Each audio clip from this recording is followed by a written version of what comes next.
আগামীর ভিশনারি লিডারদের খুঁজে বের করার লক্ষ্য নিয়েই শুরু হয়েছিল ইন্টারন্যাশনাল লিডারশিপ কম্পিটিশন ILC। দীর্ঘ প্রতিযোগিতা, কঠোর পরিশ্রম আর প্রতিভার লড়াই শেষে অনুষ্ঠিত হলো এর চূড়ান্ত পর্ব। দেশ জুড়ে 20,000 অংশগ্রহণকারীর মধ্য থেকে বাছাই করে সম্মাননা দেওয়া হয় সেরা 100 তরুণ লিডারকে। শুক্রবার বিকেলে ধানমন্ডির 71 মিলনায়তনে পরিণত হয় তরুণ স্বপ্নবাজদের মিলন মেলায়। নীতি নির্ধারক, বিশেষজ্ঞ, বিভিন্ন অঙ্গনের অতিথিরা এক ছাদের নিচে জড়ো হন আগামীর নেতৃত্ব গড়ে তোলার এই আয়োজনকে ঘিরে। আয়োজকরা বলছেন, এই আয়োজন কেবল একটি প্রতিযোগিতা নয়, বরং বাংলাদেশের নেতৃত্ব বিকাশের এক অনন্য মাইল ফলক। আমাদের মূল উদ্দেশ্য ছিল বেসিক্যালি তরুণদেরকে লিডারশিপের চর্চা করতে আহ্বান করা, এবং আমাদের এই কম্পিটিশনে বাংলাদেশে প্রায় 20,000 পার্টিসিপেন্ট অংশগ্রহণ করেছে, যেখান থেকে প্রথমে জেলা পর্যায়ে, তারপর ডিভিশনাল পর্যায়ে, তারপর ন্যাশনাল পর্যায়ে, এখানে টপ 100 এখানে আজকে তাদেরকে সম্মাননা দেওয়া হবে। এবং পরিবর্তনের কথা যদি বলি, তারা এখন নিজেদের ভয়েস রাইজ করতেছে বিভিন্ন সমস্যা নিয়ে, এবং ছোট ছোট প্রজেক্ট করতেছে, এবং একটা মেসিভ পরিবর্তন আসতেছে তাদের মধ্যে। এবং এটা এখানকার যে চ্যাম্পিয়ন হবে সে শুধু বাংলাদেশেই না, গ্লোবালে আরো 65টা কান্ট্রি পার্টিসিপেন্টের সাথে কম্পিট করবে এবং গ্লোবালি কাজ করার সুযোগ পাবে। ইন্টারন্যাশনাল লিডারশিপ কম্পিটিশন আমাদের একটা প্রশ্ন থেকে শুরু হয়েছিল যে বাংলাদেশ থেকে কি গ্লোবাল ইম্প্যাক্ট ক্রিয়েট করা সম্ভব কিনা, গ্লোবাল লিডার পাওয়া সম্ভব কিনা। সেই উদ্দেশ্য থেকেই আমরা ইন্টারন্যাশনাল লিডারশিপ কম্পিটিশনের উদ্যোগ নেই। যদিও শুরুতে আমাদের উদ্দেশ্য ছিল সাউথ এশিয়ান 2-4টা কান্ট্রিকে কানেক্ট করা প্রথম সিজনে, কিন্তু বাংলাদেশ থেকে তো আমরা 20,000-এরও বেশি পার্টিসিপেন্ট পেয়েছি।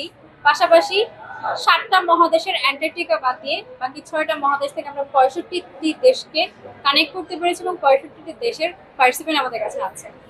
এবং আমাদের উদ্দেশ্য হচ্ছে বাংলাদেশ থেকে যারা টপ 100 হলেন, এদের মধ্যে থেকে যারা চ্যাম্পিয়ন বের হলেন, তারা ইন্টারন্যাশনাল যারা টপ পারফর্মার রয়েছে তাদের সাথে পারফরমেন্স করবে, এবং তাদের সাথে তারা ইন্টারন্যাশনাল লিডারশিপ কম্পিটিশনের যে উদ্দেশ্য গ্লোবাল লিডার তৈরি করা, সেখান থেকে তারা গ্লোবাল লিডার হিসেবে বের হবেন, এবং তাদের সাথে কম্পিট করে বাংলাদেশের পতাকাকে তারা সম্মানিত করবেন, এবং বাংলাদেশ থেকেও যে গ্লোবাল লিডার পাওয়া সম্ভব সে বিষয়টা প্রুভ করবেন। ইউথ স্কিল ডেভেলপমেন্ট ইনস্টিটিউটের উদ্যোগে আয়োজিত এই অনুষ্ঠানে বিজয়ীদের হাতে তুলে দেওয়া হয় শ্রেষ্ঠত্বের স্মারক। তবে শুধু বিজয় হয় নয়, এমন একটি প্ল্যাটফর্মে নিজেদের উপস্থাপন করতে পারাকেই বড় প্রাপ্তি হিসাবে দেখছেন তরুণরা। আসলে আমাদের যে মেইন প্রবলেমটা আমাদের দেশে, এখানে আমাদের প্ল্যাটফর্মের অনেক অভাব। আমরা চাইলেও আমাদের লিডারশিপ স্কিলগুলো শো করতে পারছি না। শোকেস করার জন্য আমাদের একটা প্ল্যাটফর্ম দরকার। থ্যাংক গড ILC আমাদের সেই প্ল্যাটফর্মটা দিয়েছে। আমরা এখানে অনেক রিমোট এরিয়া থেকে শুরু করে সব জায়গা থেকে আমরা একটা গ্লোবালি কানেক্টেড হতে পারছি। এটা একটা গ্লোবাল ভিলেজের মতো হয়ে দাঁড়িয়েছে। আমরা এখন ইউনিভার্সিটিতে পড়ি, আমাদের আমরা যদি এখন ফ্লোর পাই তাহলে আমরা পরবর্তীতে লিড করার সুযোগটা পাবো। আর এই ধরনের প্রতিযোগিতা আমার মনে হয় যে আমাকে একটা ফ্লোর ক্রিয়েট করে দিচ্ছে আমাকে নিজেকে প্রুফ করার জন্য। সো এই ফ্লোরটা আমাকে যেটা সুযোগ দিয়েছে, পরবর্তীতে আমি যে কোনো অনুষ্ঠানে বা যে কোনো গ্লোবাল প্ল্যাটফর্মে আমি নিজেকে প্রেজেন্ট করার সুযোগ পাবো। So that type of programmes are basically giving us the opportunity to prove ourself. আমার অনুভূতি আসলে ভাষায় ব্যক্ত করার মতো না, কারণ হচ্ছে যে আমার এত লেফট ফাইনাল কুইজের মাঝখানেও আমি এখানে পার্টিসিপেট করেছিলাম। এটার যখন বুথ বসেছিল, এটা আমারই ক্যাম্পাসে বুথ বসেছিল, আমারই ডিপার্টমেন্টের জন্য আমাকে নক দিয়েছিল, এবং সেখান থেকে এটা আমার যাত্রা শুরু। এবং কখনো কল্পনা করতে পারিনি যে আমি টপ 100 জনের মধ্যে থাকতে পারবো এতটা মানুষকে হারিয়ে। এবং এটা আমাকে একটু প্রমাণ করে দিয়েছে যে you have skill, you have the leadership skill, you have the power to carry on your skill. এবং আমি এখানে এসে অনেক মানুষের সাথে মিট আপ করতে পারছি, নেটওয়ার্কিং বুস্ট করতে পারছি, এটা আমার জন্য অনেক বড়। অনুষ্ঠানে প্রধান অতিথি হিসাবে উপস্থিত ছিলেন শিক্ষা প্রতিমন্ত্রী ববি হাজ্জাজ। তিনি তরুণদের উদ্দেশ্যে দায়িত্বশীল নেতৃত্বের গুরুত্ব তুলে ধরেন। নেতৃত্বর ছোট করে আপনাদের একটু বলি, নেতৃত্বর প্রধান পরিচয় হলো নেতৃত্ব একটা সম্পর্ক। নেতৃত্ব একটা সম্পর্ক, ইটস এ রিলেশনশিপ। আপনার বন্ধুর সাথে যেমন একটা রিলেশনশিপ, নেতৃত্ব একটা সম্পর্ক। কিন্তু এই সম্পর্কটার ভিত্তি হলো রেসপন্সিবিলিটি।